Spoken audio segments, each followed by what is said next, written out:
día de hoy lo vamos a dedicar a proyectos culturales. Estos proyectos que se van a presentar el día de hoy no son los únicos proyectos relacionados con cultura que se han realizado en el despacho.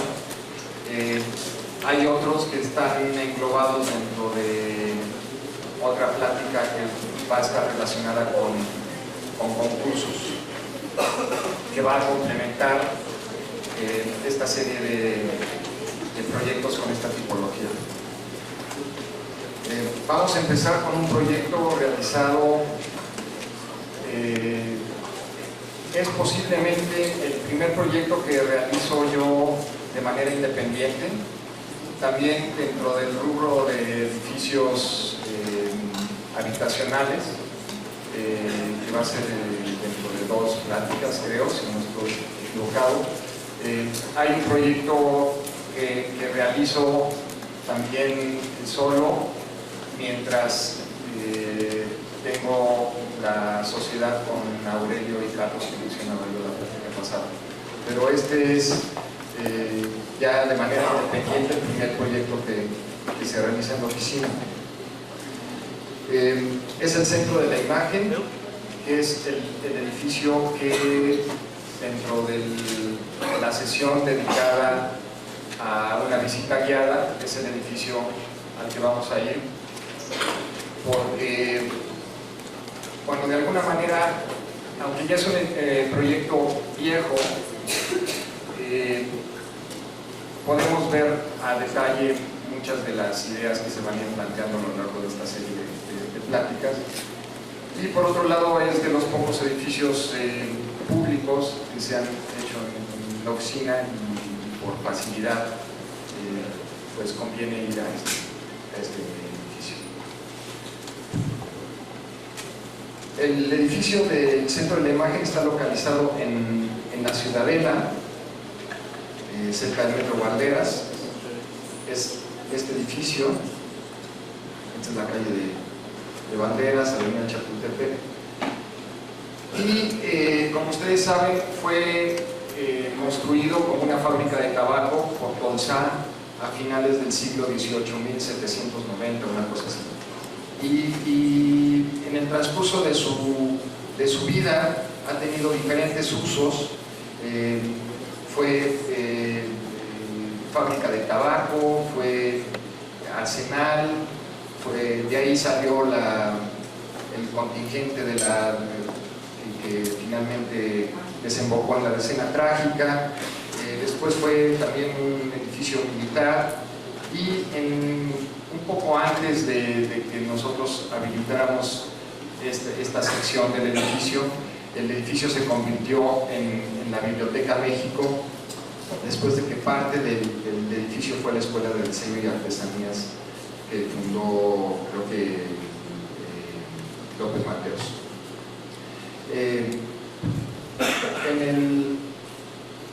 En el transcurso de la renovación como biblioteca,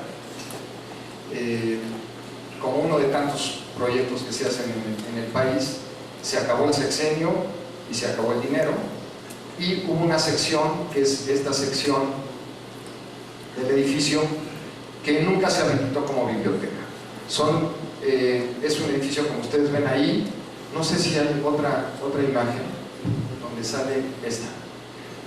Es un edificio con planta cuadrada, con 4 grandes patios, y de esos patios que tenían su pórtico, un edificio muy clásico colonial, de esos pórticos se accedía a las diferentes crujías que conformaban el patio. En el momento en que esta sección del edificio no se habilita como parte de la biblioteca, y todo el resto es biblioteca, se cierra aquí, y por lo tanto no hay manera de acceder a ninguna de las crujías que les menciono y que se convirtieron en el Centro de la Imagen. En el momento que nosotros entramos, aquello era un nido de ratas, ratones, etcétera, etcétera, y se tuvo que incluso hacer una pequeña demolición para poder acceder a las diferentes crujías. Eso lo que hizo fue que nosotros pensáramos como en otra estructura independiente de la estructura original del edificio, para de esa manera poder contrastar el pasado con el presente, pero al mismo tiempo tratar de que la intervención contemporánea con los materiales contemporáneos fuera respetuosa con el edificio original, manteniendo su geometría y estableciendo una nueva geometría, mostrando una intervención en otro tiempo. Dado que no había ninguna comunicación o aberturas entre las diferentes crujías, eso nos permitía poder hacer la comunicación entre ellas de cualquier manera. Es por ello que nosotros hicimos un gran eje de comunicación, de circulación, que comunica a los diferentes espacios que van teniendo diferentes tamaños para adaptarse a las diferentes necesidades de cada una de las exposiciones del centro. Y esa espina de circulación se hizo con acero, un material muy ligero, por varias razones. Una, para contrastar con los materiales del edificio original, y otra, para tener una estructura lo más ligera posible y dañar lo menos posible el subsuelo y la cimentación del edificio original. La intervención consiste en esta espina y en una serie de salas que se pedían por programa, que la idea es que ninguna toque los muros o el techo del edificio original. Obviamente tienen que tocar el piso, pero se hizo un esfuerzo grande para tratar de que la menor cantidad de elementos estructurales para soportar estos nuevos tapancos tocara los muros originales, soltar las losas de los muros y permitir que la escala original del edificio se mantuviera.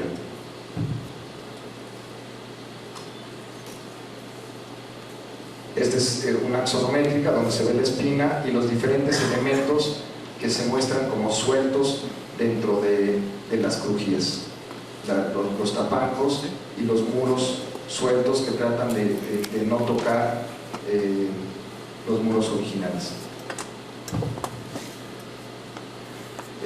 Esta es una foto de la maqueta, en donde aquí con más claridad, dadas las dificultades de tomarle fotografías al edificio ya construido, se ve esta idea de que los muros no lleguen al techo y que las losas se encuentren exentas de los muros, y también que los muros tuvieran otro material distinto al material original, también para mostrar la intervención contemporánea, pero también para permitir que el edificio original se siguiera leyendo con la escala concebida de un principio. Esta es una vista de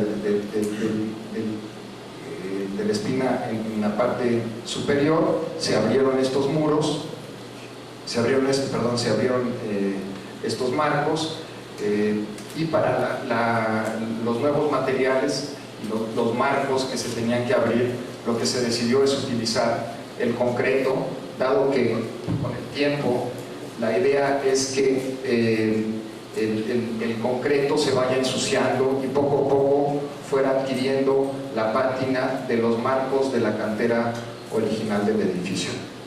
En el patio de acceso también se propuso un elemento que pudiera, se proponía que esta fuera una cafetería para darle vida al patio, cosa que nunca sucedió por unas cuestiones administrativas verdaderamente ridículas, como es que un edificio colonial no puede tener, bueno, al menos esas eran las razones que a mí me daban,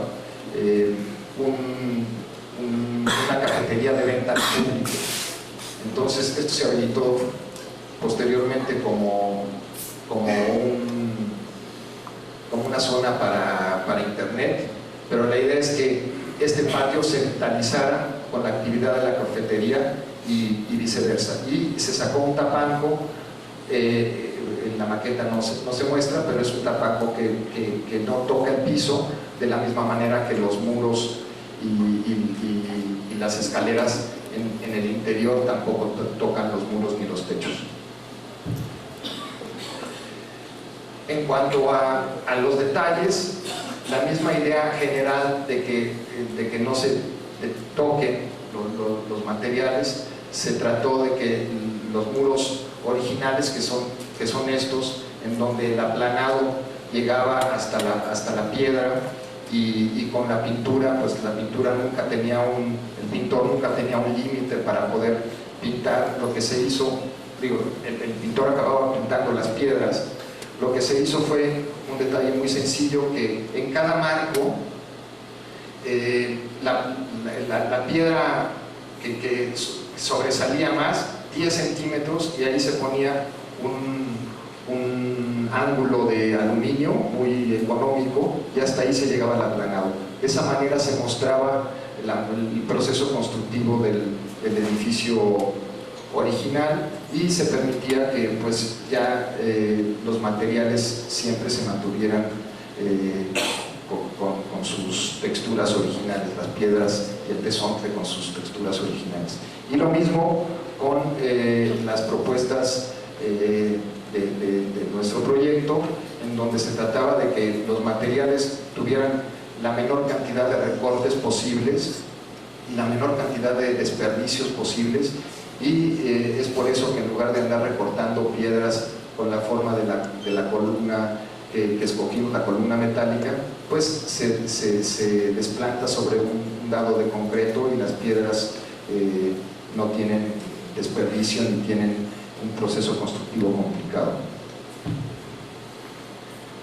Y en cada uno de los detalles hacíamos lo mismo, tratar de separar el concreto del acero, mantenerlos independientes, e incluso en una situación nosotros proponíamos que todos los muros nuevos fueran de concreto, como les mencionaba anteriormente, pero en el proceso de la obra, la que iba a ser la directora del centro dijo que en el muro de la entrada ella necesitaba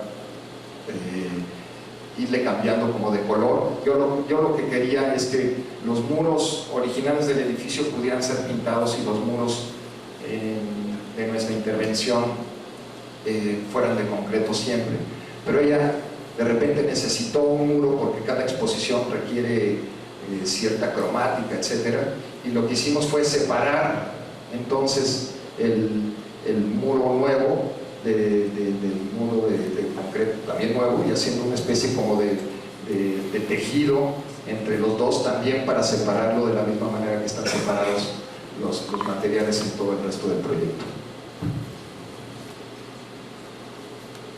Esta es el patio donde se hace esta intervención, estas columnas también muy ligeras, y una fuente en donde lo que hicimos fue de alguna manera como sintetizar, no sé si haya otra foto a ver más, de alguna manera como que sintetiza un poco las ideas generales del edificio. Aquí lo que hicimos fue, cuando se abrieron, se comunicaron las crujías, había una serie de piedras regadas ahí que nosotros tomamos y las incorporamos a la fuente, en donde piedras nuevas, piedras viejas, acero, concreto, acero inoxidable, todos de alguna manera juegan para hacer un solo producto, que es esta fuente, y que creíamos que de esa manera sintetizábamos las ideas de unir el pasado con el presente de una manera armónica. Podemos regresar a la fotografía anterior, por favor.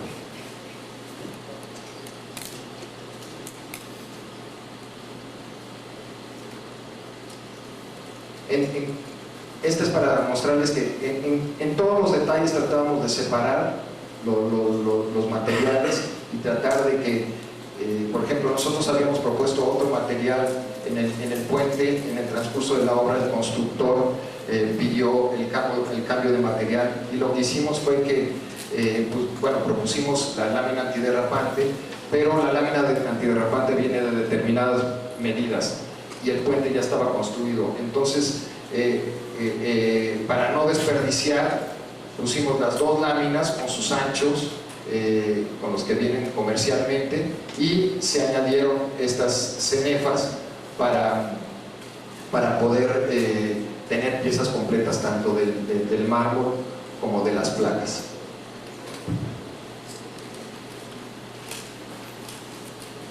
Aquí vemos cómo el marco nuevo de concreto, esto era recién construida el centro de la imagen, poco a poco puede ir adquiriendo la pátina de las piedras originales, y cómo estas piedras ya uno acaba sin reconocer cuál es una piedra vieja de una nueva, y cómo materiales muy nuevos y contemporáneos pueden convivir perfectamente con materiales que tienen muchos siglos.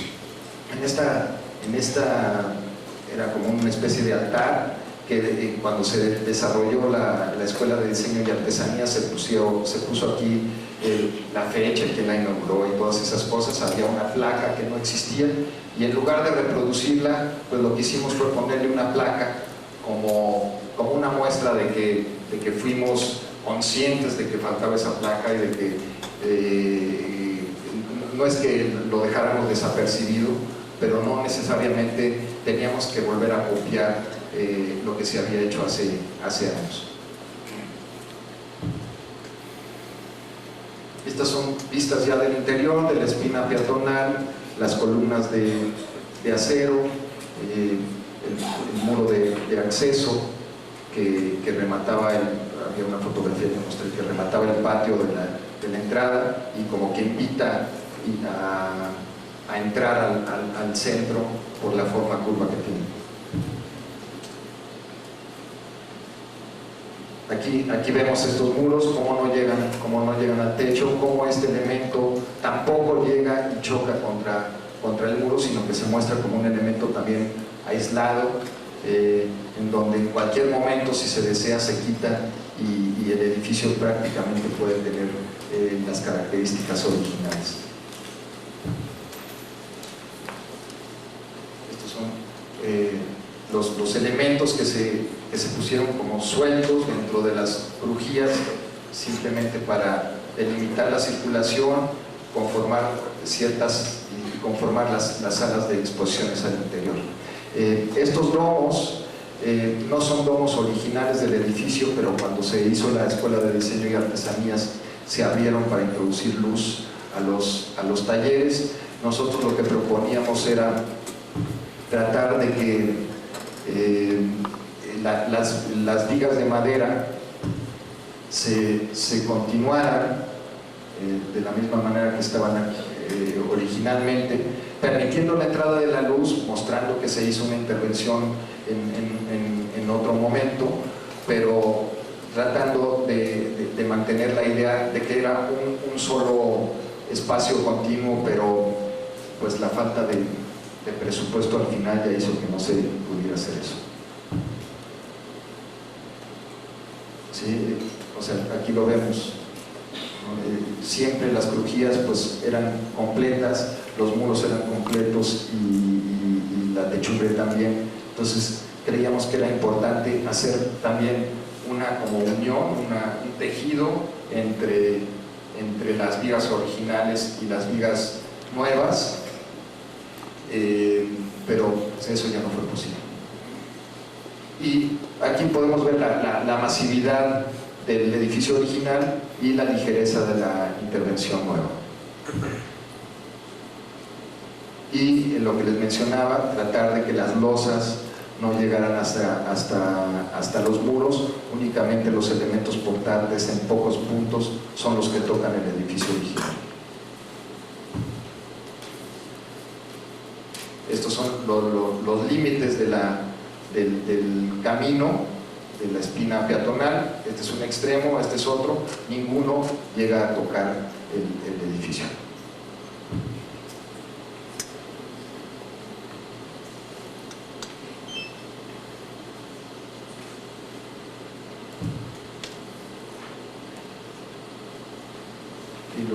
Los detalles que les mencionaba yo, hasta donde llegaban las piezas completas, en lugar de andar haciendo cuestiones complicadas constructivas, pues llega ahí y se hace un dado de concreto para no complicar el proceso de obra.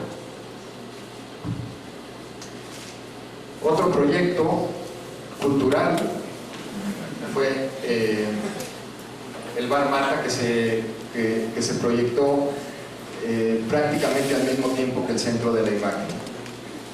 Era el momento en que el centro histórico se estaba fomentando su uso o su intensificación de uso por parte del departamento, todavía era departamento del Distrito Federal.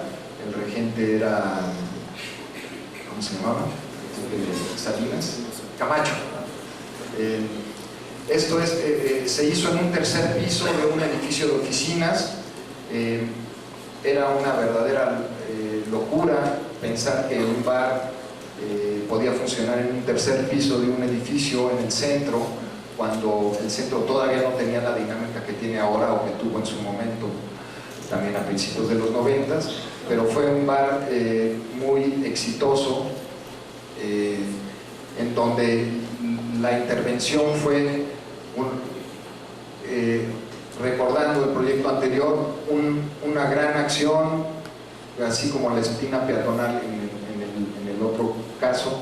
Aquí una barra de 20 y tantos metros de largo, y dejar el espacio libre y tratar, y lo que hicimos fue que la estructura original de acero estaba recubierta, porque ese era el proceso constructivo de la época, estaba recubierta de tabique y acababan siendo unas columnas muy anchas, pero estrictamente lo que cargaba únicamente eran las columnas metálicas. Entonces todo lo superfluo de traves y de columnas se quitó, se dejó la estructura original, y se hizo una intervención que también tomara en cuenta las características del espacio existente.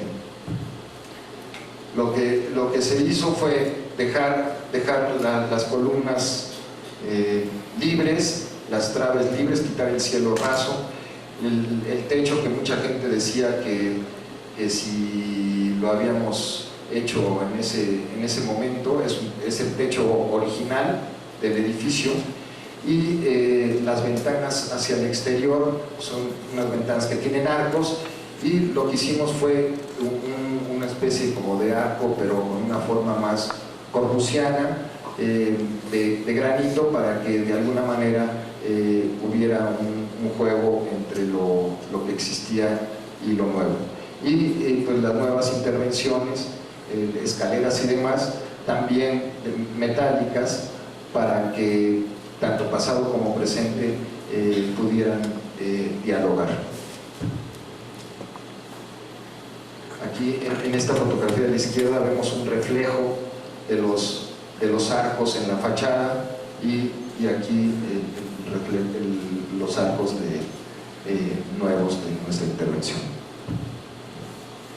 En los extremos del bar estaban, por un lado, los baños, que se diseñaron todos, los lavabos, etcétera, que no era una cosa común en ese momento. Y en el otro extremo se puso un espejo para dar una mayor sensación de amplitud del espacio, pero se puso una reja para hacer que se viera, pero no se viera a las gentes, de la misma manera que este vitral que separa los baños del espacio principal permitieran, pero no permitieran ver con claridad qué es lo que pasaba, haciendo como más sugerentes las vistas de las gentes en estos lugares, que para eso va uno a esos lugares, ¿no? Para ver,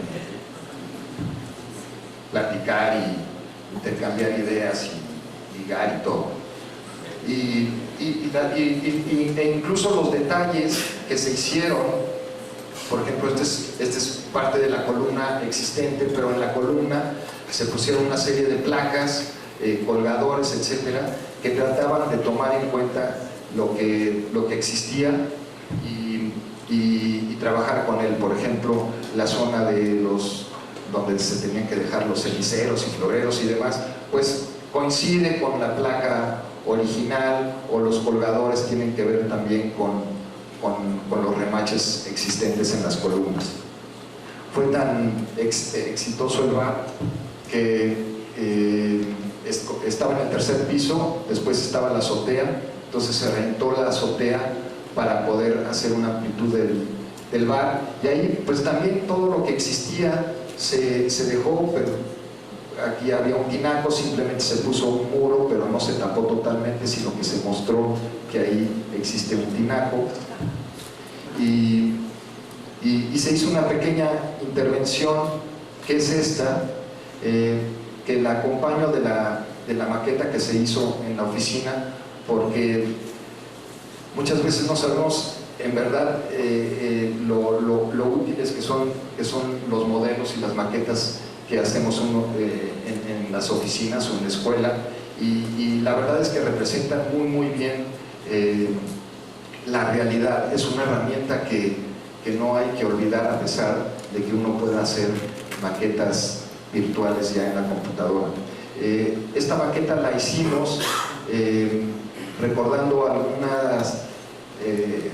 anécdota que me contó en una ocasión Humberto Recalde, que Carlos Carpa, para muchas de las piezas que utiliza en sus obras, lo que hace es dejarlas a la intemperie durante mucho tiempo para que vayan adquiriendo la pátina del tiempo, y cuando se colocan ya no son piezas brillantes y nuevas. Lo que hicimos fue una lámina de cobre que dejamos también a la intemperie, porque lo que pensábamos es que pudiera ser esta la solución, y creo que da una idea bastante real de lo que podría ser, de lo que podría ser la realidad. Esta es como la única intervención, y el piso también, para dejar una muestra de lo que existía, las preexistencias de las que se habla en algún momento. Lo que se hizo fue colocar una serie de vigas, que son estas, que iban de muro a muro, para tratar, por un lado, de no hacer mucho contacto con la losa, que podía generar humedades en el piso de abajo, y por otro lado permitir, dado que el piso es un piso de metal perforado, permitir que uno viera la estructura original del edificio. Abajo del piso se colocaron unas lámparas, y hacía una sensación como que el piso flotaba. Y existía la ceremonia de la apertura y de la cerrada de las puertas ya a las 2, 3 de la mañana.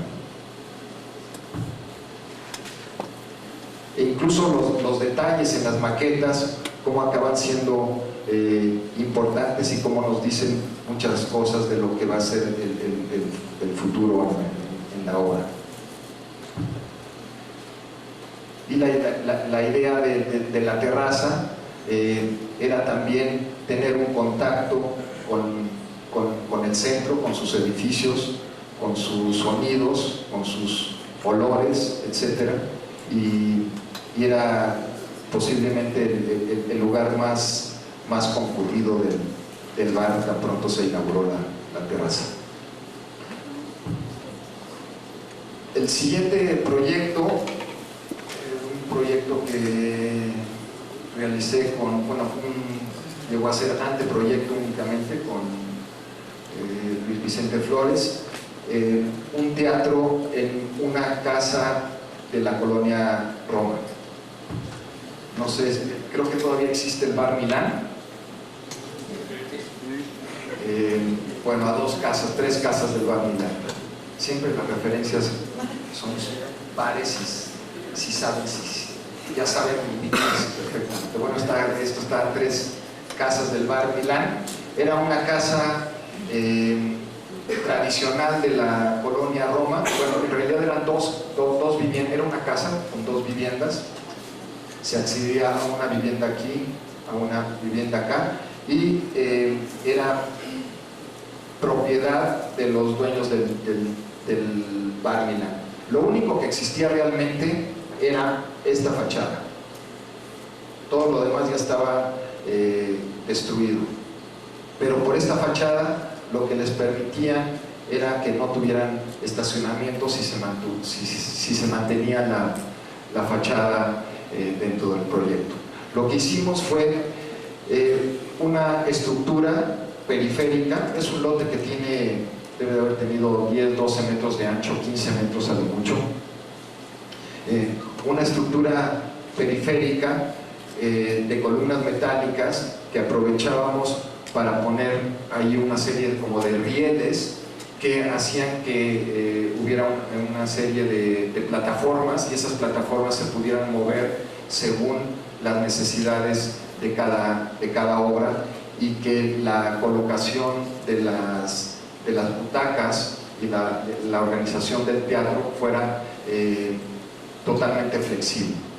En este caso, por ejemplo, hay una organización isabelina, pero creo que hay otras imágenes donde, por ejemplo, aquí pensamos que pudiera ser una obra de estas totalmente contemporáneas, en donde uno está parado y está mezclado con los actores, o en su caso organización de butacas de esta manera, con una organización más tradicional, con escenario y espectadores. Estas son fotos de la maqueta. Esto nunca se llegó a desarrollar ni siquiera como proyecto ejecutivo. Manteníamos la fachada. Después de la fachada, lo que no queríamos era que fuera como una tapa simplemente de una construcción nueva, sino que queríamos que se viera que era una fachada que es lo único que existía. Entonces hicimos una transición entre la calle y el teatro, el vestíbulo, la zona de espacios técnicos, y este espacio que con las columnas estas hacía que estas plataformas se pudieran subir y bajar a discreción para poder tener arreglos diferentes del teatro. Aquí vemos organizaciones diferentes, y en el semisótano pues estaban los camerinos, vestidores, etcétera, todos los cuartos necesarios para el funcionamiento del teatro. Esta es la estructura, algunos pasos de gato y plataformas que subían y bajaban para permitir que este fuera el espacio del teatro y se modificara según la coreografía o escenografía de cada una de las obras. Y pues son 3 cuerpos. Bueno, es una placa, el espacio del vestíbulo, los edificios técnicos, baños, salas de proyección, etc., y lo que es propiamente el espacio del teatro.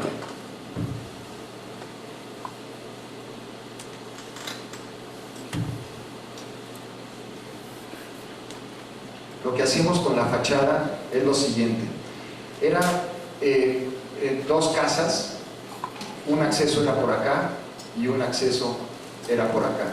Lo que hacíamos, porque esto ya iba a ser un teatro, requería otra escala, en lugar de vivir aquí 6 gentes, podíamos tener 200 gentes al mismo tiempo, por lo tanto las necesidades del espacio son diferentes. Abríamos una gran abertura en la casa, y las piedras que se quitaban acá se ponían en la parte inferior dejábamos unas ventanas y tapábamos esta parte con las mismas piedras que sacábamos con la nueva abertura. Aquí se ve con más claridad. Este era un acceso y este era el otro acceso, y estas piedras de aquí pues simplemente las pasábamos para otro lado.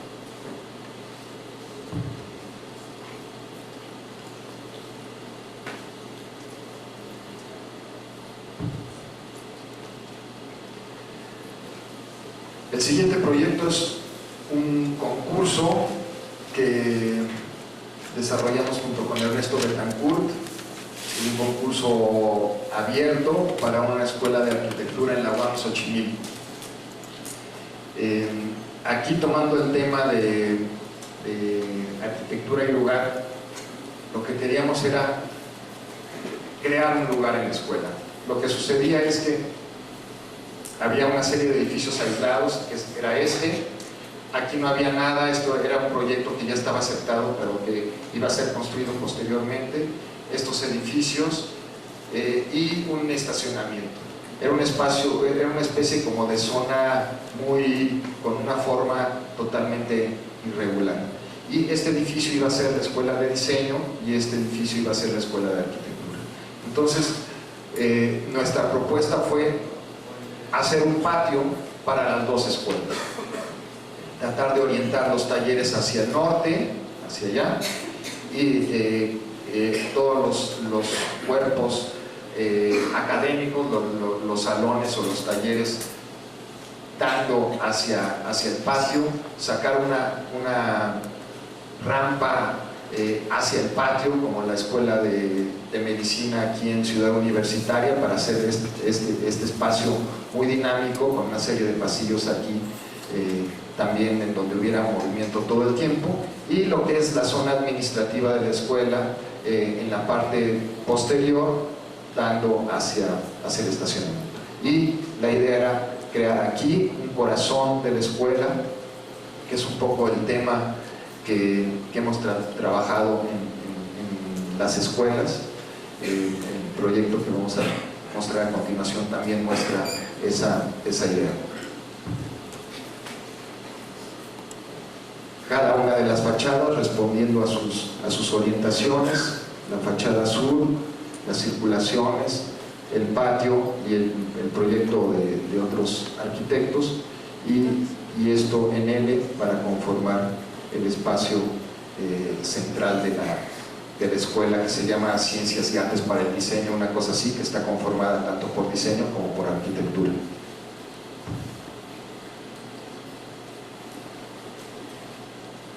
Los salones con orientación, para que esta es una orientación poniente, con una serie de muros para protegerlo del poniente, tratando de introducir la luz del sur, y los talleres viendo con grandes cristales, viendo hacia el norte.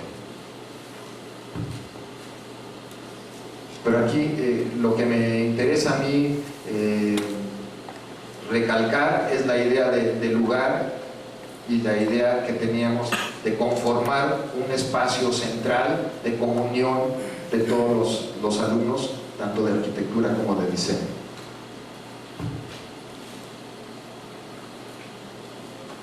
Esta es la fachada norte con los talleres viendo hacia el norte. La fachada sur, que es los pasillos estos dando hacia el patio.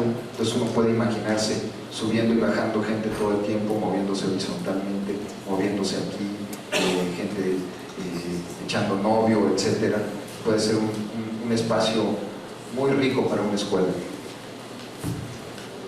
El proyecto ganador, la verdad es que no me acuerdo ni de quién fue, pero fue bastante rebatido por algunos grupos que participaron en el proyecto.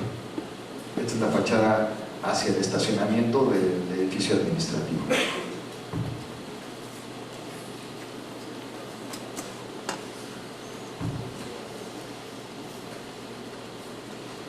Y los parteluces, que en otro proyecto que vamos a mostrar, el último proyecto que vamos a mostrar ahora, se repiten también para proteger la orientación e introducir luz por las ranuras, una luz ya más filtrada del sur. El siguiente proyecto es un concurso que también perdimos, cuyo el ganador está ahorita expuesto en la en las láminas de la Bienal es el INCRIM. Es un proyecto del arquitecto Gómez Palacio, él fue el ganador del concurso. Y aquí, dentro del tema de arquitectura y lugar, también nos interesa mostrar cómo la idea era hacer un espacio común de la escuela, un patio de convivencia de todos los alumnos, en donde las circulaciones dan directamente esos espacios y donde acaban siendo los espacios más importantes de la escuela, junto con las aulas, tan importantes como las aulas.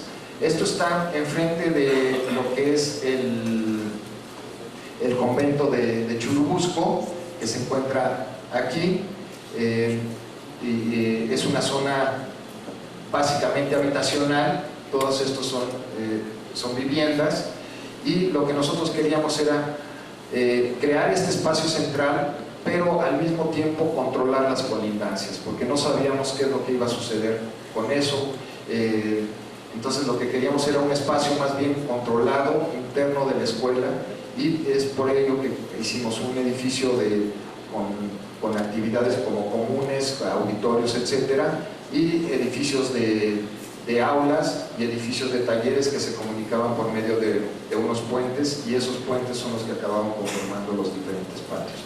En la parte posterior del predio, aquí hacemos una plaza, dado que el convento tiene aquí una plaza de unas dimensiones muy generosas, tratábamos de hacer una plaza para entrar de ahí a la circulación principal del edificio. En la parte posterior del predio poníamos el estacionamiento requerido en el programa, y una serie de elementos como cafeterías, teatros o algo así, en la parte posterior, ya con una forma mucho más libre, que remataba, este era el edificio de la cafetería, y remataba el espacio central de la escuela. Ahí podemos ver el estacionamiento, el teatro, la cafetería y el patio. Nosotros sacamos el segundo lugar en el concurso. Como dice mi hijo, el segundo lugar es el primer perdedor.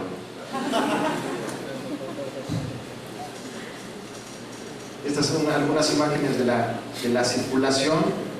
Ya existían las computadoras, pero decidimos hacer imágenes hechas a mano, donde no únicamente las circulaciones horizontales tienen relación con el patio, sino también las circulaciones verticales se relacionan con el espacio abierto, para hacer de ese espacio un espacio dinámico.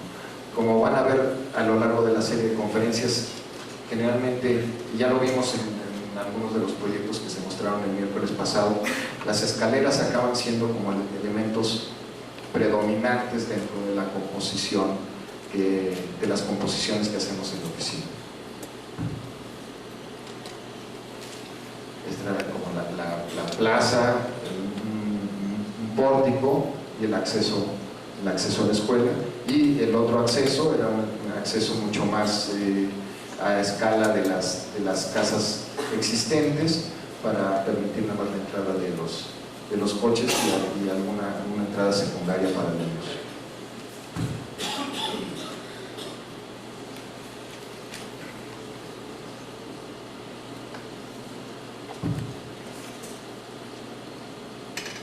La parte posterior de la zona de talleres, lo que hacíamos era poner las circulaciones verticales al fondo para obligar a la circulación en este sentido hasta el fondo, y una serie de patios que nos pedía el programa, ya más particulares de cada una de las disciplinas que se enseñaban, restauración o conservación, etcétera, que algunos de ellos necesitaban espacios abiertos para trabajar, que eran estos espacios.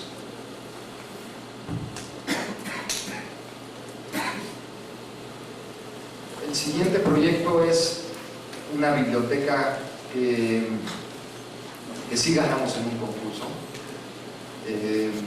pero que fue un desastre durante la obra.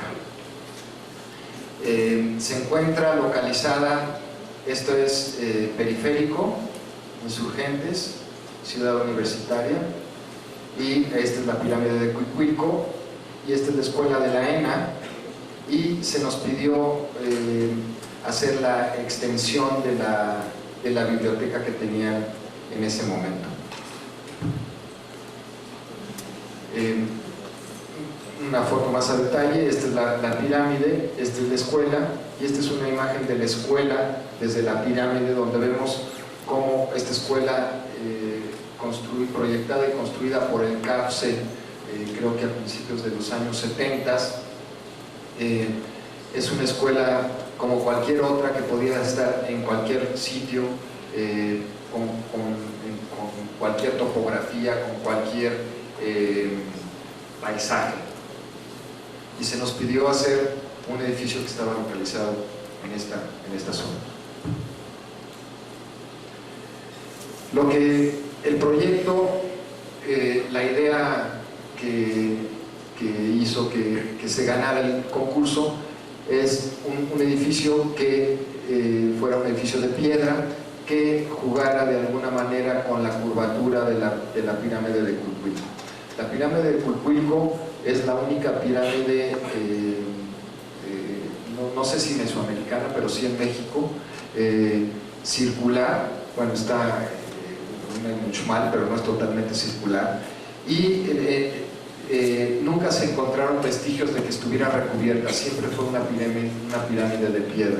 Es por eso que decidimos hacer el edificio de piedra con un muro que ve hacia el poniente, muy cerrado, porque la orientación poniente para una biblioteca es la peor, y que dialogara con la pirámide, tanto en su forma como con su material. Este es el paisaje que todos ustedes conocen, la vegetación existente, la piedra del lugar, y la manera como hace siglos iban conformando los espacios abiertos.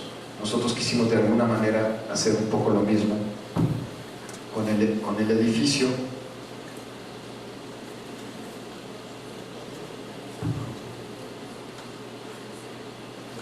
Y hacer este muro de piedra que jugara con el muro de piedra. Dentro del programa de las autoridades no estaba una sala de lectura en el exterior, pero lo que nosotros proponíamos era subir a la azotea y aprovechar la azotea para tener una relación mucho más directa con la pirámide, que es de alguna manera la razón de ser de la escuela que está enfrente. Esta es la escuela, el interior de la escuela. El edificio que se nos pidió hacer es la extensión de este edificio que está aquí. Y como ven, pues la topografía del sitio no fue como que muy respetada, y la vegetación que se colocó pues tampoco. Entonces, pues lo que nosotros queríamos era un poco recobrar esa vista hacia el origen, tratar de alguna manera de darle una cara a la pirámide y ser como respetuosos con ella y con la vegetación del lugar y con los materiales del sitio. Proponemos este muro, una especie como de jardín, colocando las piedras del lugar y vegetación del lugar, y la pérgola donde uno iba a tener la vista hacia esta pirámide. El edificio existente que les mostraba yo anteriormente es este. Lo que hicimos fue aumentarle un piso, siguiendo exactamente la misma estructura y la misma forma del edificio, como si fuera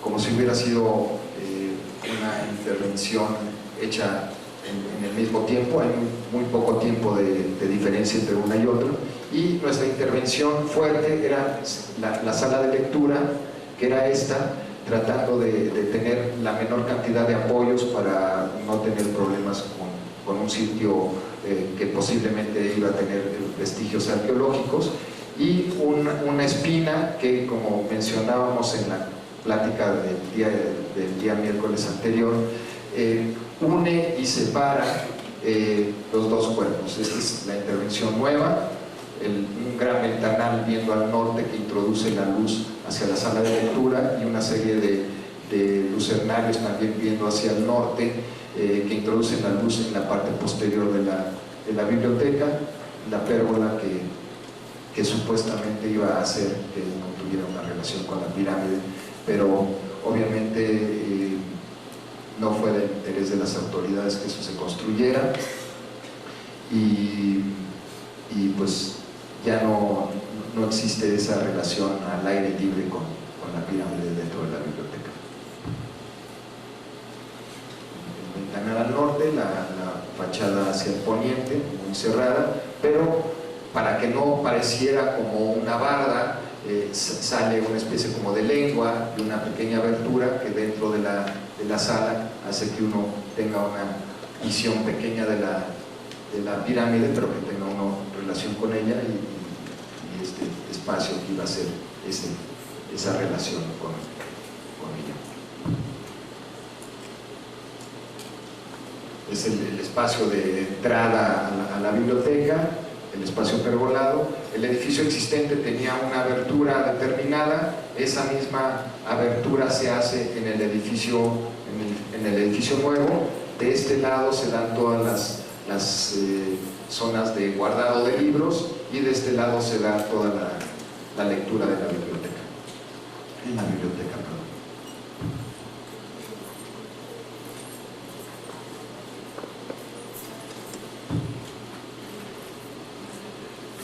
Lo que nosotros queríamos con la piedra era, y eso se especificó en los planos que se presentaron, fue que fuera un muro que no tuviera juntas de cemento, para que con el tiempo el muro fuera adquiriendo esta pátina, que se fuera llenando de pasto o de cualquier cosa, y que poco a poco el muro nuevo fuera dialogando con el muro viejo. Esta es una fotografía de la fachada sur de la biblioteca, y lo que nosotros queríamos es que estas texturas pues simplemente se fueran continuando con el edificio. Si ustedes ven esta parte del edificio y la ven un poco con detalle, ven que el aparejo y la forma de colocar las piedras acá es muy diferente a la forma de colocar las piedras acá. Lo que sucedió fue que el ganador del concurso para construir, con una serie de planos, especificaciones, etcétera, le otorgan la obra, empieza a construirla, y de repente se da cuenta que es un proceso como muy complicado, se le hace muy difícil construir de esa manera.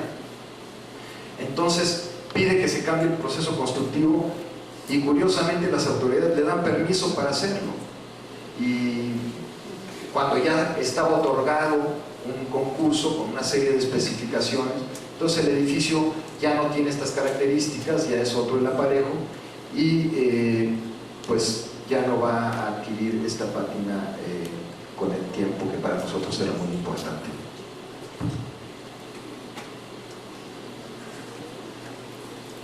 Esta es la sala de lectura, y esta era la relación que nosotros queríamos que se adquiriera con la pirámide. Estoy mostrando fotos de la obra en proceso de construcción porque la calidad de la obra fue tan mala que la verdad es que no tengo ninguna fotografía del edificio terminado.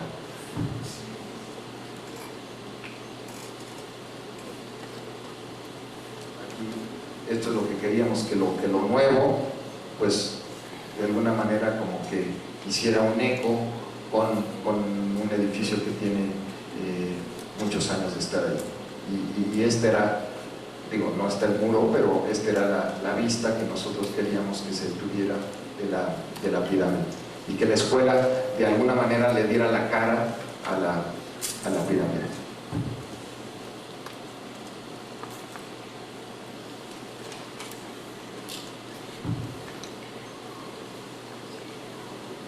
Y estas fotografías del proceso constructivo que a mí me gustan mucho y que dan una riqueza en los muros que uno no se puede imaginar cuando uno está proyectando, que a mí me sugieren muchísimas cosas que se me hacen como estos dibujos de Piranesi, con las escaleras que suben, que bajan, con las sombras, que hacen que de repente una visita de obra, a pesar de los constructores, sea muy agradable. El último proyecto es un concurso que no ganamos para un edificio de lenguas para la Universidad de las Américas. Aquí lo que quiero mostrarles es también otra manera de abordar la idea de lugar y de sitio. En la Universidad de las Américas, en Cholula, se abre este concurso por invitación a 3 despachos de arquitectos o 4, no me recuerdo, en lo que es una cancha de fútbol, un espacio totalmente plano. Uno llega ahí y uno dice, bueno, ¿cómo empiezo yo a pensar cómo hacer la escuela? Un terreno que no tiene un solo árbol, una cancha de fútbol no tiene árboles, totalmente plano, etcétera. Lo que nosotros hicimos fue, por un lado, empezar a ver qué es lo que había alrededor. Esta es la Universidad de las Américas, los edificios de la Universidad de las Américas, y aunque de ninguna manera queríamos influenciarnos del lenguaje de algún arquitecto griego que hizo esto, lo que sí nos quedaba claro es que la gran mayoría de los edificios ahí utilizaba el tabique que además se fabrica en Cholula, que tiene gran tradición de fabricación de tabique, y eso nos hizo pensar que uno de los materiales predominantes con los que queríamos trabajar era el tabique aparente. Otra cosa, bueno, llegamos a la oficina,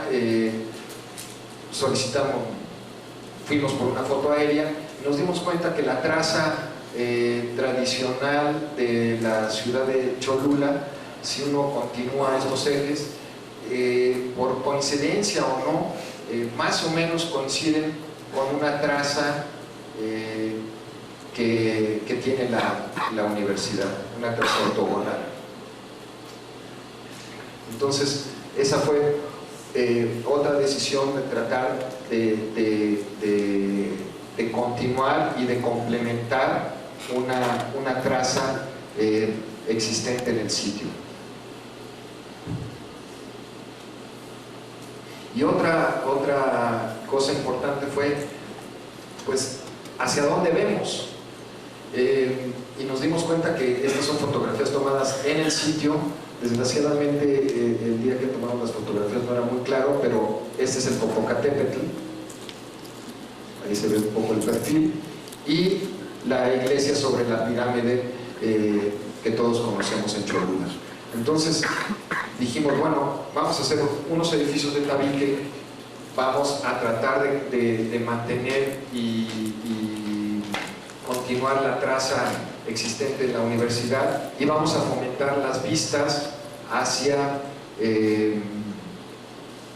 los elementos que nosotros consideramos muy importantes de vistas, que son la iglesia y el Popocatépetl. Si podemos irnos para atrás, se me olvidó mencionar una cosa.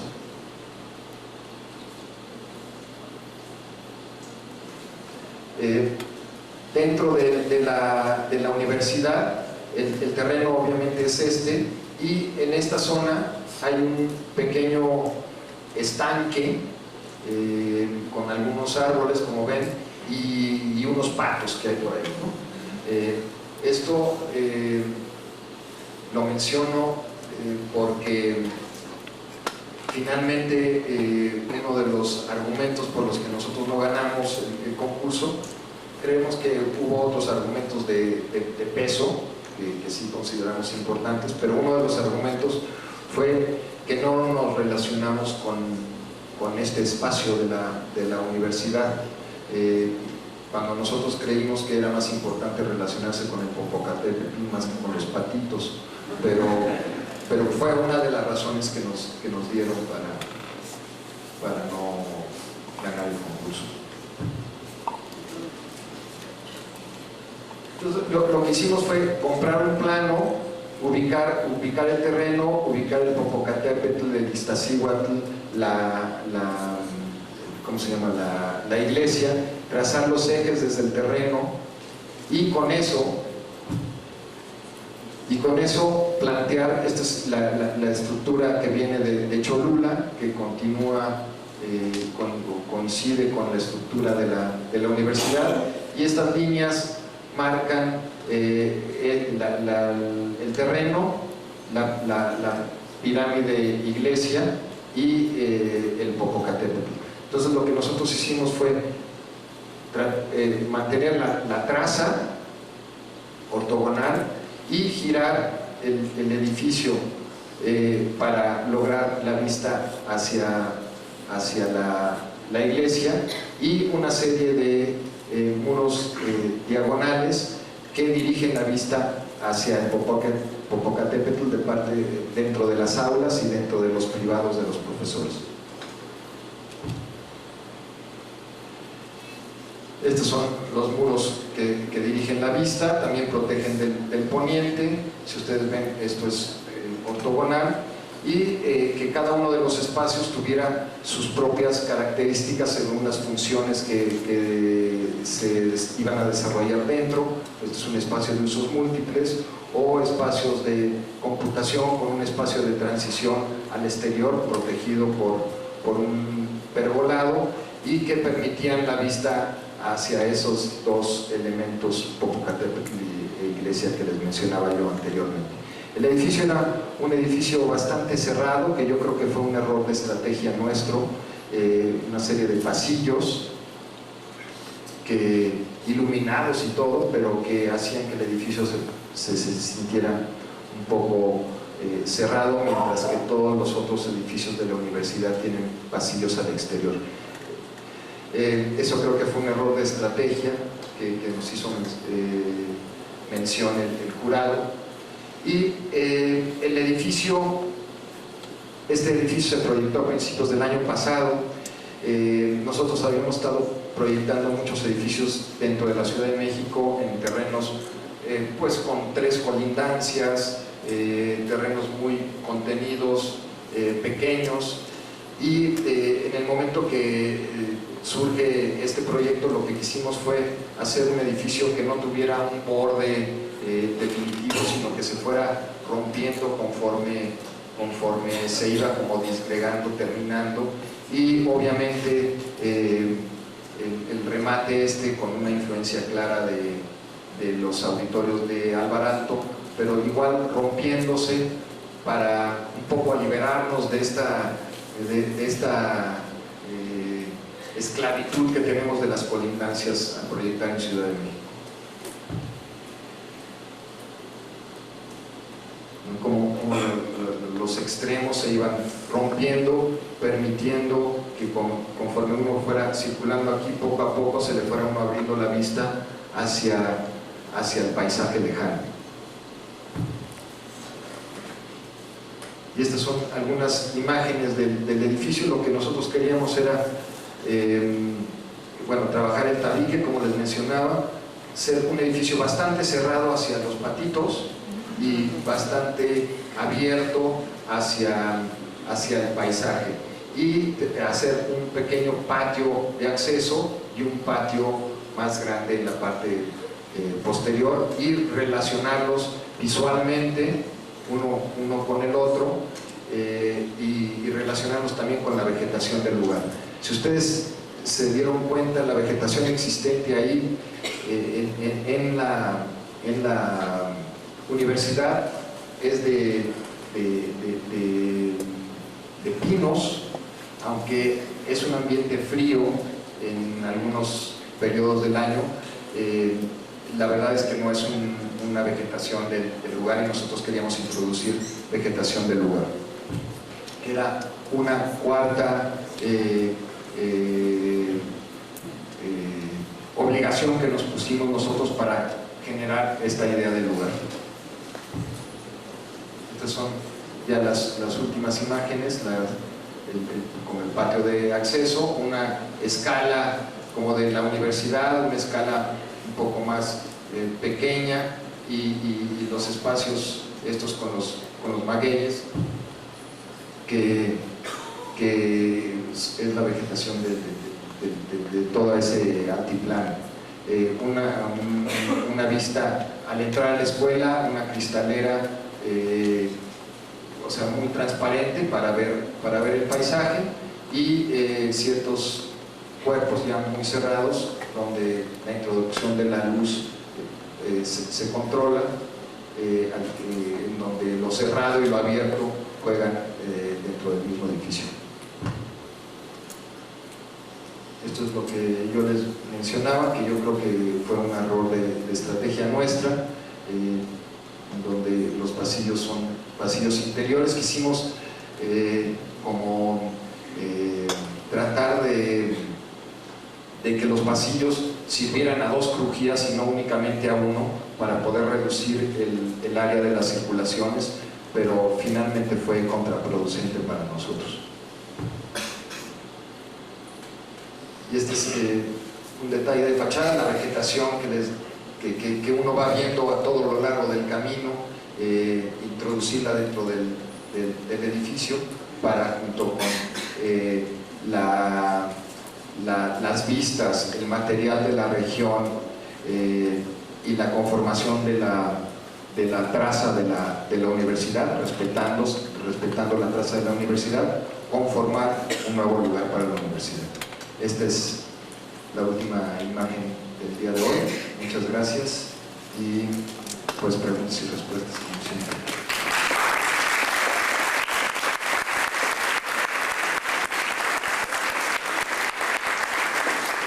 Un denominador en su obra, que alcanzó a ver, es incluso aun cuando los proyectos presentan cierta ortogonalidad, siempre existe como un elemento que se encuentra desarrollado a través de una línea en diagonal, y como que en sus proyectos alcanzo a ver siempre una línea en diagonal en algún elemento. ¿Nos puede hablar el por qué siempre existe como ese común denominador en sus obras?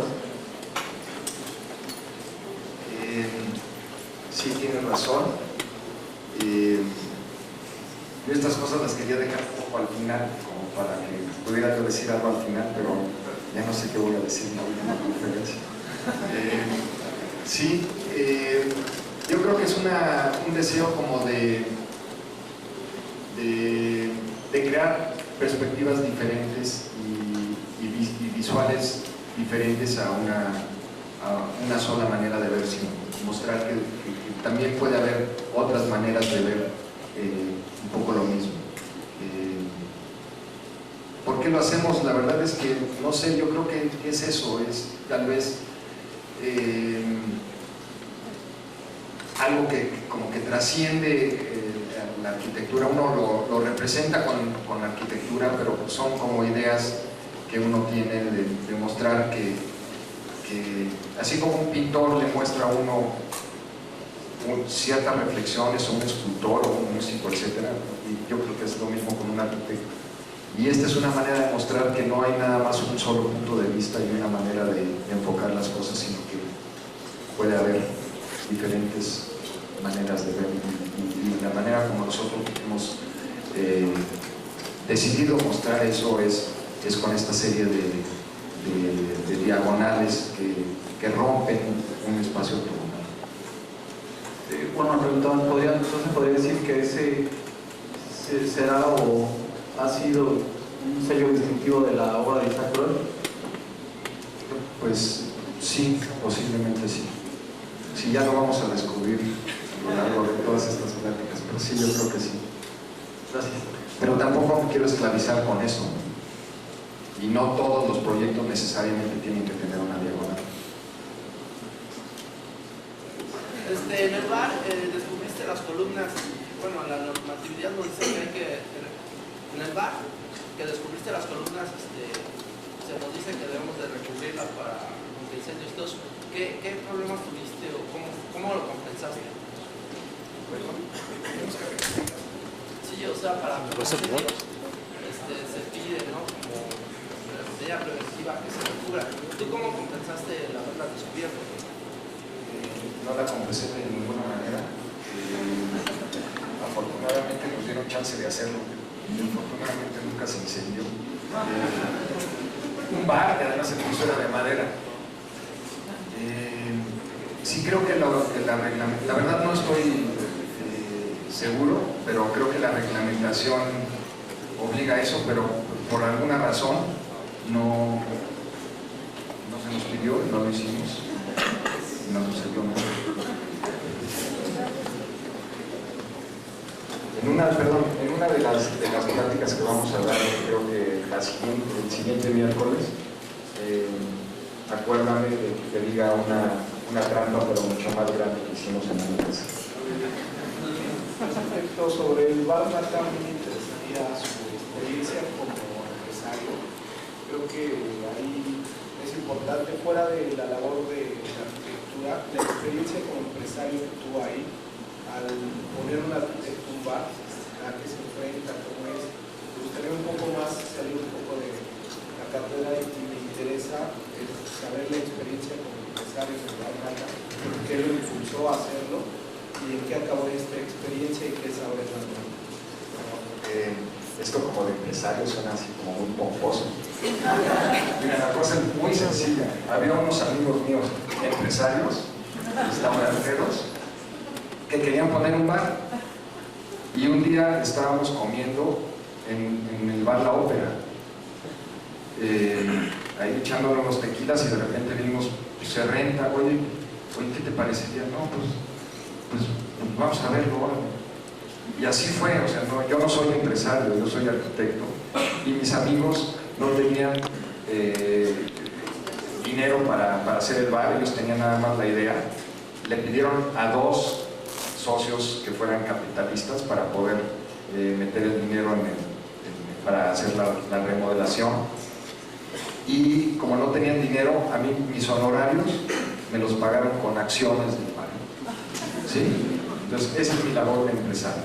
Ahora, ¿qué sucedió con esas acciones? Te puedo decir con toda claridad. Mis amigos, por quienes pongo las manos en el fuego, no subieron a administrar el bar. Nunca se ganó un centavo en ese bar.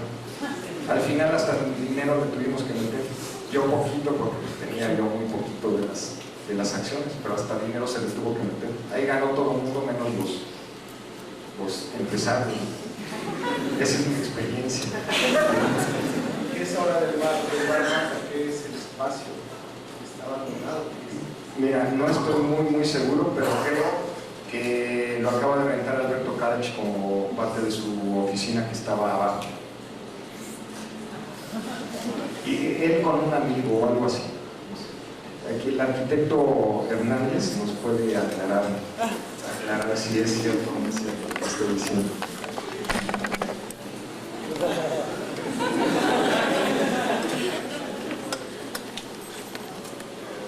Buenas tardes. Refiriéndome a un comentario en la inauguración de esta cátedra magistral, que comentaba ¿qué tanto es esta situación? Porque este discurso un extremo de este discurso puede ser un poco lo de Casas Geo, ¿no? De un mismo programa arquitectónico para 40,000 familias, en el que la empresa le dice cómo ser feliz a 40,000 familias, ¿no? De alguna manera yo creo que la gente tiene la capacidad de construir su propia estructura de deseos, y yo creo que el arquitecto, más que convertirlo en un espectador de lo que uno hace, es como un intérprete de esa estructura, de esos arquetipos. El otro comentario es referido a que en la exposición, en donde hay una serie de maquetas, y siendo que el título de la conferencia es sobre el lugar, en ninguno de los objetos arquitectónicos de la exposición está evidenciado el lugar, no se manifiesta una lectura o un vínculo directo de cómo el lugar determinó estos objetos arquitectónicos. Y el tercer comentario es, si este discurso sobre lugares efectivamente anterior a la producción arquitectónica o de alguna manera es posterior a la producción arquitectónica? Bueno, uno, la primera.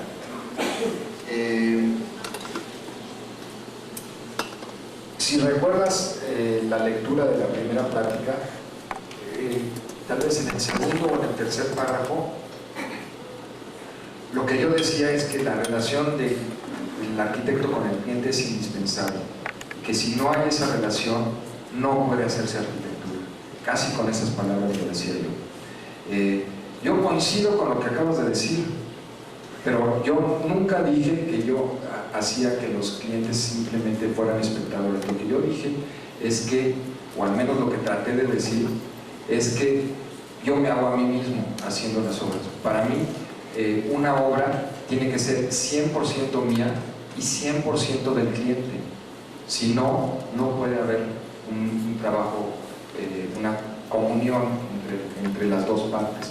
Ahora, sí creo que hay clientes que saben lo que quieren y estoy convencido, porque mi práctica me lo ha demostrado, que muchos de ellos creen saber qué es lo que quieren y no tienen ni la menor idea de qué es lo que quieren.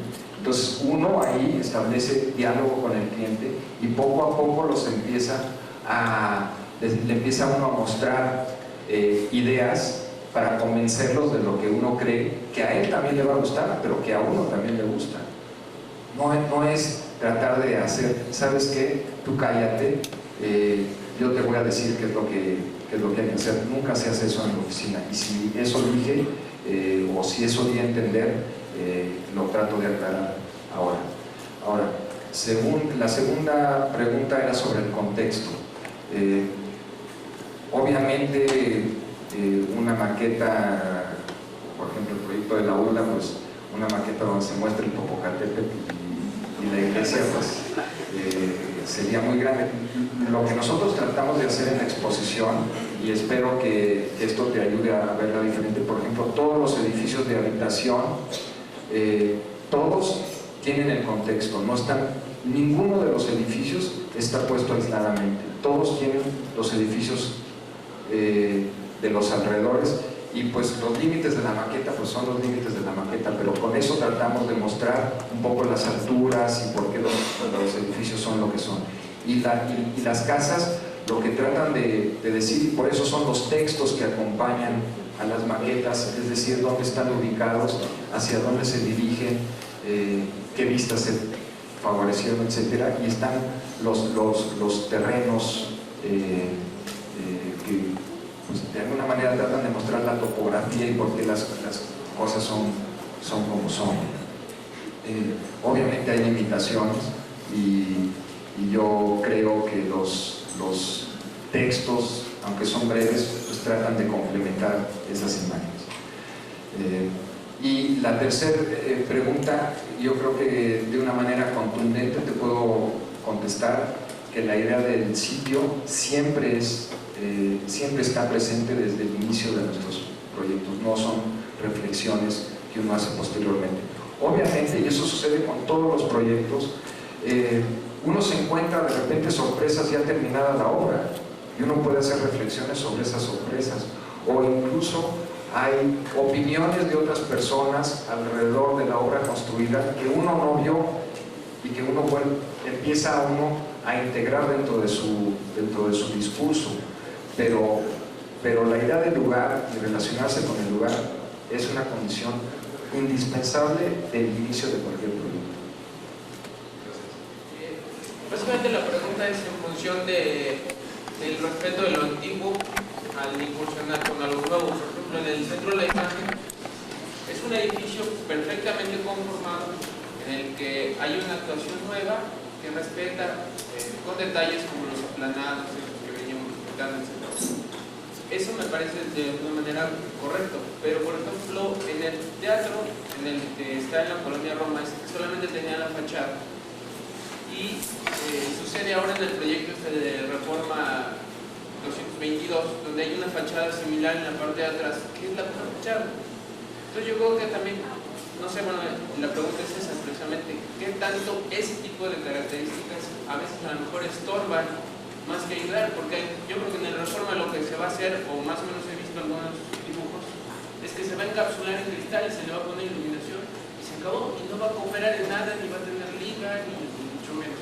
Entonces la pregunta era más o menos en ese sentido. Claro, aquí fue un telón de alguna manera para filtrar a la gente al teatro, ¿no? Pero por ejemplo de Reforma difícilmente podrá hacer algo, ¿no? Por la escala simplemente.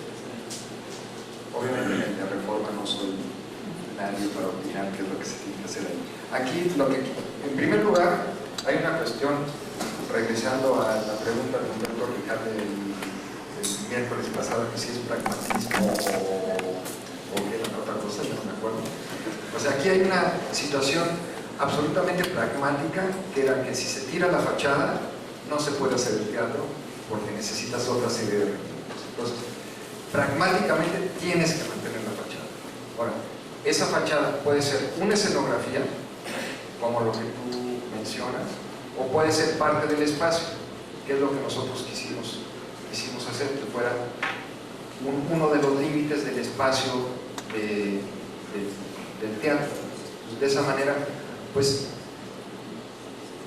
hacíamos que fuera tal vez un poco menos escenografía de lo que son otros proyectos, pero yo personalmente critico muchos de los proyectos en donde se mantiene una fachada, o incluso algunos que se reconstruye una fachada de la misma manera que estaba antes, porque pues ahí había una fachada en un proyecto ahora en Nuevo León y Sonora. Bueno, está en obra, pero ahí está la perspectiva, donde se ve un edificio de cristal. No hay nada, no hay fachada, y le van a volver a construir una fachadita aquí no sé cuándo. Es todavía peor. Bueno, ya que me vas a hacer tú la misma pregunta de empezar, lo que quiero decirte es que no me arrepiento para nada de haber decidido que mis honorarios se me pagaran con acciones. Me divertí muchísimo, la pasé a toda con mis cuates, tuve trago libre durante 2 años, con eso me pagaron. No, yo quería preguntarle, a mí me surgió interés en saber un poco más del teatro. Usted nos dice que iba a poner unos rieles para que hubiera plataformas de distintas alturas.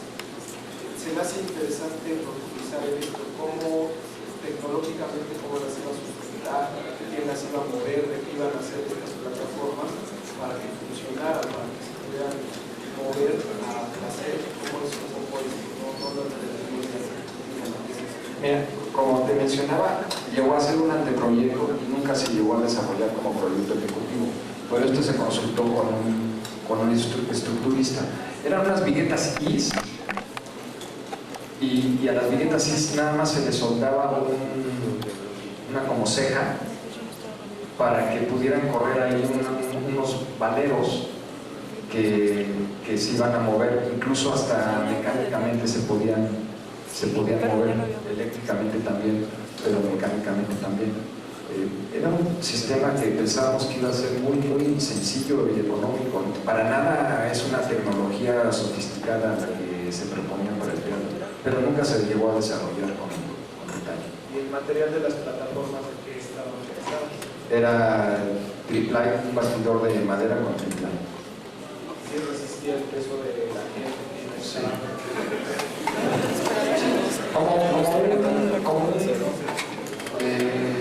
este es de cemento, pero como cualquier escenario de teatro. Es una ruedita con un bastidor lo más ligero posible para que pudiera ser fácil el movimiento. Por último, cuando abra automate, invítenos que la pasamos muy bien por ahí. ¿Perdón? Cuando abra automate, invítenos que estaban genial. Diles a mis cuates, ¿no? Pero ya después de la experiencia no van a venir otro año. Exacto. Oye, algo que no vi en tu plática, conozco bien tu obra, he estudiado muy cerca de algunas de ellas y he tenido la oportunidad de aprender de ellas. Algo de lo que hablaste mucho, hablas de, bueno, los eventos, los proyectos, de exploración formal siempre, yo conozco que siempre hay también una exploración, una expresión muy tectónica, de una manera que es algo que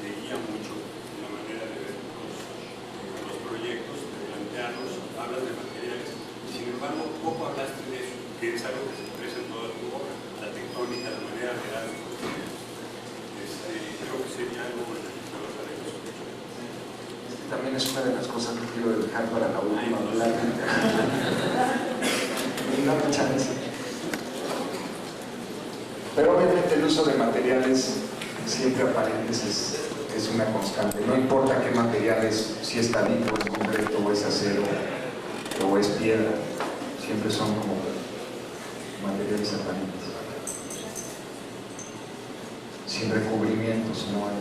Tratar de que haya la menor cantidad de velos y máscaras dentro de las obras.